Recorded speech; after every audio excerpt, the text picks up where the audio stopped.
Vamos al segundo tema de hoy. El economista Ernesto Talvi, director académico del Instituto Ceres, expuso esta semana su visión sobre el panorama económico del país y el mundo. Uno de los momentos más polémicos de la conferencia fue cuando Talvi opinó que, según sus propias palabras, el gobierno ha entregado a las cúpulas sindicales y a sus aliados políticos la gestión del presupuesto del Estado y de la política salarial. También alertó sobre los puntos más delicados de la situación económica: el alto déficit fiscal, la alta inflación, el bajo valor del dólar y salarios que no están acompasando los fundamentos de la economía. Quizá lo escucharon aquí hace minutos entrevistado por Emiliano. También se refirió a otros temas, concretamente a la situación en Europa y a un posible repunte de la economía después de la crisis. En fin, tocó varios puntos Talvi. Carlos, ¿por dónde empezamos? No, yo creo que fue muy importante tanto la conferencia de Talvi como hoy el reportaje que le hizo Emiliano, porque aclaró muy bien y con mucha simpleza su posición. Lo que Talvi estaba diciendo, por otro lado, se junta con lo que analizamos el jueves pasado en esta misma tertulia. Y creo que lo hizo de una forma ponderada y de una forma equilibrada y muy justa, porque no fue tremendista, habló de cierto posible cambio a nivel mundial que permite ser un poco más optimista por Estados Unidos y también mínimamente por Europa. Elogió mucho al equipo económico y dijo que el equipo económico de los dos gobiernos, del doctor Vázquez y del señor José Mujica, habían sido lo mejor del gobierno y habían tenido una actitud en el manejo macroeconómico que había sido muy favorable para encauzar ese viento externo que Uruguay recibió, como recibió toda la región, pero advirtió sobre una realidad que reitero lo que dije la semana pasada: no es ser opositor acérrimo ni traidor a la patria marcar algunas circunstancias. Y yo creo que fue muy positivo por la claridad con que señaló ese quiebre que se dio en septiembre y octubre, o septiembre o octubre del año pasado, cuando ese crecimiento con ese gasto que venían equilibrado, más allá de cuál fuera la calidad del gasto, termina abriéndose y se genera una brecha. Pasamos de un 0,4 de déficit a un casi 3 de déficit de momento, y también el descalce de la política salarial, como dos factores graves y preocupantes que se suma ahora al tema cambiario y que genera una situación, me es un orgullo porque usé la misma palabra que usé yo la semana pasada, muy peligrosa, donde se genera una cierta depresión y la bomba puede terminar explotando. También fue muy interesante y comparto plenamente las causas que Talvi destacó de por qué se dieron estas cosas. Porque es interesante saber cómo ese equipo económico que fue tan disciplinado empezó a entregar sus mejores armas y a comprometer su propia gestión. Y creo que él lo marca muy bien. Es el momento en que aparece ese equipo paralelo a nivel de la OPP y donde hay una guerra interna, más allá de que muchas veces se diga que no hay dos equipos y Valenti seguramente diga el único equipo económico. Es cierto que hay un rum permanente, por lo menos hay una sensación permanente de que hay otro equipo económico que le habla en el oído a Mujica y que por lo tanto el equipo oficial está siempre siendo auditado o en cuarentena. Yo diría, no lo dijo Talvi, esto lo agrego yo, que al día de hoy la situación para mí es mucho más grave, porque ese equipo económico que se ha debilitado, que ha entregado armas, que ha perdido disciplina y equilibrio macroeconómico en forma notoria, hoy está políticamente muy golpeado por el episodio Pluna. O sea, hoy ya ese equipo económico no recibe el alabo generalizado de frentistas, blancos y colorados, sino que hay una situación pública muy dura y sobre todo en la propia interna del gobierno, evidentemente le están empezando o le están siguiendo pasando facturas y se las van a seguir pasando. O sea que la situación no es fácil, la situación no es ese vergel que quieren pintar algunos. Evidentemente hay signos para preocuparse, hay un descalce notorio en la economía, basta ver cualquier sector para saber que eso está pasando, y el equipo económico que perdió un poquito la línea los últimos meses está hoy peor que nunca desde el punto de vista político por lo que ha sido el affair Pluna y todas sus consecuencias. No puedo más que mirar a Esteban. Talvi, Ramela, un solo corazón. Y yo creo que el mérito que tiene Talvi es que expone de manera racional, completa y con una base técnica, que también es política, porque en economía no hay ciencia exacta, la visión de la derecha, completamente, es decir, cosa que es absolutamente legítima y útil, y muy útil, porque se puede discutir con esa visión que en general desde la política no viene, de la política viene picoteo. Talvi es el ideólogo de una determinada visión, con una característica, así como yo le reconozco su capacidad, etcétera, también le reconozco su capacidad de errarle, es decir, a lo largo de un largo periodo, cuando apoyaba a los gobiernos anteriores, tenía una visión bastante generosa con los gobiernos anteriores, y ahora, ¿no? Sus previsiones, y en este caso sus previsiones tienen una característica que las desmiente lo principal de sus afirmaciones en la propia exposición que hizo hoy en El Espectador. A ver, en el medio cuenta todo un proceso de supuesta pérdida de todo control por parte del gobierno y del equipo económico. Yo digo el gobierno porque todo el mundo que sepa cómo funciona un gobierno sabe que no se aplica una política central sin el apoyo del presidente, para mérito o para demérito. Por lo tanto, yo digo el gobierno. ¿Qué dice Talvi? Además de que yo discrepo totalmente con el tema de Europa. La crisis de Europa y la crisis en España en particular es la crisis de no querer hacer asumir a los bancos y a los dueños de los bancos la crisis y hacérsela pagar a toda la sociedad. Eso no lo dijo, eso es una cosa clave, es una visión absolutamente ultraliberal de salvar a los bancos y nada más. ¿Ah? Y está demostrado que simplemente con no rescatar la parte de los accionistas y de los bonistas de los bancos se hubiera salvado incluso toda la parte de los depositantes de los bancos en España. Nada menos que eso. No lo digo yo ni la izquierda, porque entre otras cosas la izquierda o la supuesta izquierda del PSOE está metida hasta acá en el manejo de las cajas. Pero yo digo que sobre el tema de fondo, él hace una afirmación. Están volviendo las inversiones a América Latina y al Uruguay. El Uruguay este año va a partir otra vez el récord de inversiones. Y si hay alguien más previsor, con más olfato, más exigente y ideológico en el sentido de la ganancia como resultado y de la seguridad como meta, es el inversor. Y Uruguay es de los países que recibe más inversión después de haber sido, como Haití, el país de menor inversión de América Latina. Así que yo, entre Talvi y los inversionistas, me quedo con los inversionistas. ¿Está claro? Primero. Y segundo, cuando termina dice, todo esto, pero la visión es positiva. ¿Por qué? Porque la visión, todas las que él hace como previsiones, que no incluye, por ejemplo, el hecho de que estructuralmente el aumento del gasto se da en este caso no por un problema solamente de desbalance del gasto público, sino por el hecho que no se trasladan a las tarifas, la UTE, por ejemplo, la enorme sobredimensión de la factura eléctrica. Pero hay otro problema, y es que todos los datos de otro tipo lo desmienten. Récord de exportaciones. ¿Alguien discute el récord de exportaciones? Estamos hablando de datos concretos, históricos. ¿Alguien puede discutir que dice que es contra el trabajo? ¿Cómo es contra el trabajo si tenemos 5.7% de desocupación? ¿Dónde está la lucha contra el trabajo? Entonces yo creo que se cubre, introduce una variante, ahora se cubre de lo que va a pasar. Y es que Uruguay es el único país del Mercosur que va a crecer al triple del crecimiento medio del Mercosur, incluido Brasil. Bueno, yo hace creo 7-8 años que todos los años voy a escuchar la conferencia de fin de año de Ernesto Talvi y quiero desmentir lo que acaba de decir Valenti.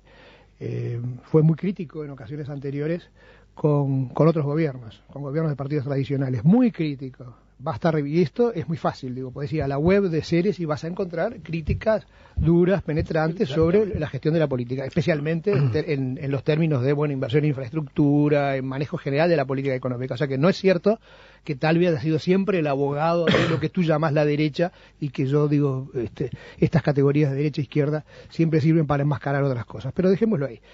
El análisis que hizo Talvi esta vez es un análisis que se dedicó en el 90%, cosa rara, ¿no? Porque normalmente le da más espacio a Uruguay, ¿no? Aquí se dedicó más al mundo y fue muy interesante escucharlo sobre la situación de Europa, que no es tan sencilla como el problema que tú resumís de los bancos, es muchísimo más compleja de lo que acabas de decir, y de Estados Unidos. Y realmente fue muy bueno ver sobre todo cómo considera que Estados Unidos se está manejando de una manera, Europa de otra, pero nos dio un marco para llegar a Uruguay, un marco para entender el mundo de hoy, sin el cual no podemos saber qué es lo que va a pasar con nosotros, porque seguimos siendo un país dependiente.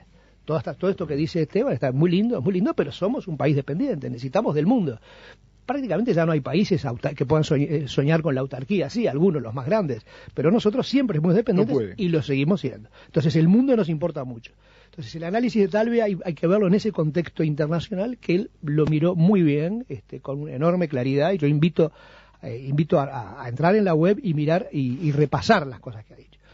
Y dejó, yo diría, los 5 minutos finales para Uruguay, o los 10 minutos finales para Uruguay, donde, como decía Ramela, elogió la conducción económica que se ha llevado hasta ahora, etcétera, etcétera, pero dijo algo que es real. Desde septiembre, octubre del año pasado, estamos generando un agujero fiscal enorme por diversas causas. Agujero fiscal que va a seguir creciendo, que está en el 3, pero que va a ser más grande, porque el año que viene es año preelectoral, y el año que viene no va a haber contención de gasto alguna. Es decir, un país que tuvo una bonanza extraordinaria, probablemente la mayor de su historia. Talvi es más moderado, dice que la mayor de la post Segunda Guerra Mundial. Yo creo que es la mayor de la historia, pero lo tendrán que medir. Pero digo, un país que no pudo ahorrar un solo peso, porque no hizo una reserva como hacen los chilenos o como hacen otros países, no hizo grandes obras de infraestructura, se gastó absolutamente todo, pero que ahora no solo se gasta todo, sino que gasta por adelantado, $1.600 millones a cuenta de las próximas generaciones. En un momento de gran bonanza, bueno, da para preocuparse. Decir que Talvi es un derechista, neoliberal, loco, porque señala que el gobierno está gastando de más, cuando tiene la mayor recaudación fiscal de todos los tiempos, cuando dice que se ha invertido como nunca en educación, salud y seguridad y las cosas no caminan, eso no es de derecha ni de izquierda, eso es sensatez, es lo que la gente ve todos los días. Se están manejando mal las cosas, hay mucha plata, se está usando mal y sobre todo se está comprometiendo el futuro. Bueno, sí, yo hay un par de cosas que me llamaron la atención de lo que pude leer de la conferencia de Talvi, ¿no? Una es esa afirmación de que el gobierno ha dejado, o el equipo económico ha dejado, ha quedado rehén, o ha dejado en las manos del movimiento sindical la política económica. Salarial. La salarial. Yo digo una cosa, si uno habla con trabajadores y con gente que vive de su salario, se encuentra que muchas veces tienen la percepción opuesta, tienen la percepción de que el movimiento sindical está operando como una especie de extensión del gobierno. Es decir, le reprochan al movimiento, a los sindicatos, estar demasiado condicionados por su afinidad política con el gobierno. Esto lo he percibido cantidad de veces, lo he visto en los convenios colectivos, lo he visto, las cosas que se han suscrito en algunos de los organismos estos públicos no estatales, es decir, algunos de los convenios que han hecho o empresas donde tiene mayoría el Estado, algunos de los convenios que se han hecho son pasmosos, y en algunos gremios grandes también pasmosos, en el sentido de lo que significa de renuncia a derechos de los trabajadores. Y eso, con esto quiero decir, me parece que Talvi está mirando esto desde el lado de los empresarios, no lo está mirando desde es decir, no creer que eso es una especie de diagnóstico de Dios desde arriba. La percepción del otro lado es totalmente opuesta. Y tenemos recientemente el famoso tema de la bebida, donde el gobierno fue el que obstaculizó un acuerdo para aumento salarial. Entonces, hubo aumento igual. Hubo aumento igual. Bueno, habrá habido aumento igual, pero me parece que ojo con hacer pasar por el discurso técnico lo que en el fondo es una afirmación política. Es decir, claro, el equipo económico es rehén de los... Bueno, no, perdón, del lado de los trabajadores, muchas veces los trabajadores sienten que los sindicatos son rehenes del gobierno. Están más condicionados por su afinidad con el gobierno que por la defensa de los intereses de los trabajadores. Esa es una percepción también desde el otro lado, ¿no? Yo creo que está bien, las percepciones siempre van a ser contrarias y uno va a creer más y otro va a creer menos, pero el amigo Sartú, que es tan defensor de las estadísticas o de los números, para no pelearse con Valenti. Al contrario. Y yo diría que esas son cosas que se pueden medir. El aumento del salario real en el Uruguay ha sido permanente, pero este último año ha sido importante. Y hay sectores... hay sectores donde ese aumento no está acompañado de un crecimiento de las empresas respectivas ni de la productividad. El tema de la bebida, que se pone como ejemplo ahora, es emblemático. El gobierno cacareó, Ritt le dijo algunas ordinarieses, Y lo que terminó el gobierno fue pidiéndole a los empresarios que no lo trasladen al precio, cosa que va a durar 2-3 meses y que va a saltar. O sea, el gobierno en ese caso no obtuvo nada. Ahora, yo sobre este tema del aumento salarial o no aumento salarial, quería incursionar en otro tema, que es la productividad, y sobre todo la productividad de los trabajadores uruguayos. En el sector metalúrgico se fueron este año 2 empresas extranjeras, que se instalaron en Uruguay, hicieron la prueba, vinieron muy contentos y terminaron yendo. En las 2 empresas, lo que señalaron, más allá del aumento del costo salarial, que fue muy importante, y de un sector muy duro, como es el sector metalúrgico sindical, lo que señalaron era que la bajísima productividad de los empleados uruguayos era alarmante. Que si uno lo compara con el resto de la región, incluido Argentina, que es un país difícil, los trabajadores uruguayos rinden muchísimo menos. Lo mismo está pasando en la construcción. El otro día participé en un foro sobre construcción, donde el tema no es solamente los aumentos reales tremendos que está teniendo el salario que estamos llevando al metro de construcción, que sea más caro que la Quinta Avenida de Nueva York, sino que los obreros, los trabajadores, no rinden. Hay un estado de asamblea permanente, de conflictividad permanente, y no rinden. El uruguayo no trabaja. Entonces, estas cosas están medidas, están dimensionadas, no son solamente percepciones. Por supuesto que los trabajadores siguen con el discurso que quieren más y más retribución, y eso es justo y es razonable. Pero lamentablemente los números demuestran que hay sectores que están dando aumentos de sueldo que están por encima de la inflación, que están decayendo en productividad. Y eso, más allá de que Valenti traiga 4 o 5 estadísticas, terminan por configurar un plano de situación que en algún momento tiene que reventar, porque no puede haber 3-4% de déficit, no puede haber aumento permanente del salario real cuando la productividad de las empresas no crece, y no puede haber un país competitivo si el dólar ayer perforó la barrera de los 19 para abajo. Estamos en una situación que es explosiva. Lo hizo Subir Central por 2 horas. Acá lo que está pasando, me parece a mí, es que empieza a haber señales de que la euforia económica se frena y me perdone Talvi, lo que viene es el eterno debate de por dónde se ajusta, es decir, quién paga las cuentas finales, ¿qué hace? ¿Achicamos los salarios o achicamos las ganancias? Porque en este país con todo ese problema de productividad que tú decís, hay sectores que están embolsando dinero pero de forma desmesurada, y lo que hay es que cuando llega el momento en que se ve que esa prosperidad se pueda limitar, el primer lugar por donde se quiere ajustar es por el lado del salario. Para no bajar el salario, lo lógico es mantenerlo alineado a la productividad, pero no subirlo más allá de la productividad, porque un día te da vuelta la ecuación. Pero ojo, hay algunos sectores de la economía que si agarran salarios en proporción a lo que han subido sus ganancias, porque la palabra productividad puede ser engañosa, yo hablo de las ganancias que han tenido, pero por favor, deberían pagar fortuna. Es decir, el acuerdo, es decir, la idea de asociar salario con productividad siempre viene cuando la ganancia disminuye, cuando la prosperidad disminuye. Es decir, cuando hay más prosperidad, no hay preocupación en asociar salario con productividad. Pero lo que señalaba Ernesto, por ejemplo, en el caso de la industria de construcción, es realmente grave. Digo, yo escuchaba el otro día alguna gente que está en el tema de la construcción con enorme preocupación de que los costos se están yendo, pero por la vía salarial. Pero no solo por la vía salarial, ojo, porque pero si está, pero por favor, lo que cuesta la construcción, pero lo que ¿sabes cuánto pagan por arriba al lado de la construcción? 20% porque no hay mano de obra. No hay mano de obra. Pero lo que está embolsando, lo que ha embolsado el sector de la construcción, la ganancia que han tenido es fabulosa, los precios en los que han llevado los inmuebles es fabuloso. Cuando encuentran compradores, pero todos se encuentran compradores. Toma en cuenta el costo de construir hoy. De construcción es carísimo. Pero el costo es carísimo. El costo no baja de $2.000 el metro. Y la ganancia y la productividad no es buena. Pero estamos muy bien. Yo no intervine en la segunda vuelta. Primero empezamos con Talvi, nada que decir. Y es una provocación. Claro, está muy clara la mesa. Es decir, de un lado está el tema de la productividad, a pesar de que no les gustan las estadísticas, pero en estos años aumentó 2 cosas que son fundamentales para el crecimiento del país, aumentaron. Lo dan todos los datos, la productividad y la inversión tecnológica. Si no, no se explica el crecimiento económico. Porque además, los datos tienen que hacerse cerrar. Segundo, han aumentado los salarios, y el aumento de los salarios y los ingresos familiares ha sido uno de los factores de movilización de toda la economía. Cuando nosotros tuvimos la crisis internacional, que no bajamos la venta y no caímos del PBI, uno de los factores fundamentales fue el crecimiento y uno lo ve el crecimiento de consumo. Hay shopping y crecimiento de shopping por todos lados. Entonces, ese lamento. Los oligarcas.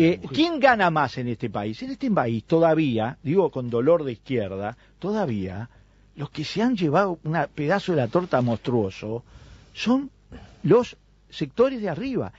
No quiere decir que no haya habido redistribución, la ha habido, todos los datos lo demuestran. El 20% del perfil más bajo de la población, es decir, recuperó el 10% más de capacidad de compra de 1997. Lo leí en El Observador, que no es un diario oficialista, ni mucho menos. Pero el problema de fondo es que sí, tenemos visiones diferentes. Ustedes ajustaban durante los gobiernos blanco y colorado para un lado y nosotros no ajustamos para ese lado. ¿Cómo hicimos para bajar la pobreza? No, pero bajaron la pobreza, pero todo el país. ¿Qué pasó? Que perdieron las elecciones, al final se les cayó arriba todas las elecciones. Así es la democracia, querido. No, eso lo democracia. Ustedes la van a perder tarde o temprano. En algún momento. Por eso. Por suerte también, porque hay que aprender la humildad de los perdedores. No es tu caso. ¿Cómo no? Déficit fiscal, la alta inflación, el bajo valor del dólar y salarios que no están acompasando los fundamentos de la economía. Quizás lo escucharon aquí hace minutos, entrevistado por Emiliano. También se refirió a otros temas, concretamente a la situación en Europa y a un posible repunte de la economía después de la crisis. En fin, tocó varios puntos Talvi. Carlos, ¿por dónde empezamos? No, yo creo que fue muy importante tanto la conferencia de Talvi como hoy el reportaje que le hizo Emiliano, porque aclaró muy bien y con mucha simpleza. Vamos al segundo tema de hoy. El economista Ernesto Talvi, director académico del Instituto Ceres, expuso esta semana su visión sobre el panorama económico del país y el mundo. Uno de los momentos más polémicos de la conferencia fue cuando Talvi opinó que, según sus propias palabras, el gobierno ha entregado a las cúpulas sindicales y a sus aliados políticos la gestión del presupuesto del Estado y de la política salarial. También alertó sobre los puntos más delicados de la situación económica, el alto déficit que se dio en septiembre y octubre, o septiembre o octubre del año pasado, cuando ese crecimiento con ese gasto que venían equilibrado, más allá de cuál fuera la calidad del gasto, termina abriéndose y se genera una brecha. Pasamos de un 0,4 de déficit a un casi 3 de déficit de momento, y también el descalce de la política salarial, como dos factores graves y preocupantes que se suma ahora al tema cambiario y que genera una situación, es un orgullo porque usé la misma palabra que usé yo la semana pasada, de los dos gobiernos, del doctor Vázquez y del señor José Mujica, habían sido lo mejor del gobierno y habían tenido una actitud en el manejo macroeconómico que había sido muy favorable para encauzar ese viento externo que Uruguay recibió, como recibió toda la región, pero advirtió sobre una realidad que reitero lo que dije la semana pasada: no es ser opositor acérrimo ni traidor a la patria marcar algunas circunstancias. Y yo creo que fue muy positivo por la claridad con que señaló ese quiebre a su posición. Lo que Talvi estaba diciendo, por otro lado, se junta con lo que analizamos el jueves pasado en esta misma tertulia. Y creo que lo hizo de una forma ponderada y de una forma equilibrada y muy justa, porque no fue tremendista, habló de cierto posible cambio a nivel mundial que permite ser un poco más optimista por Estados Unidos y también mínimamente por Europa. Elogió mucho al equipo económico y dijo que el equipo económico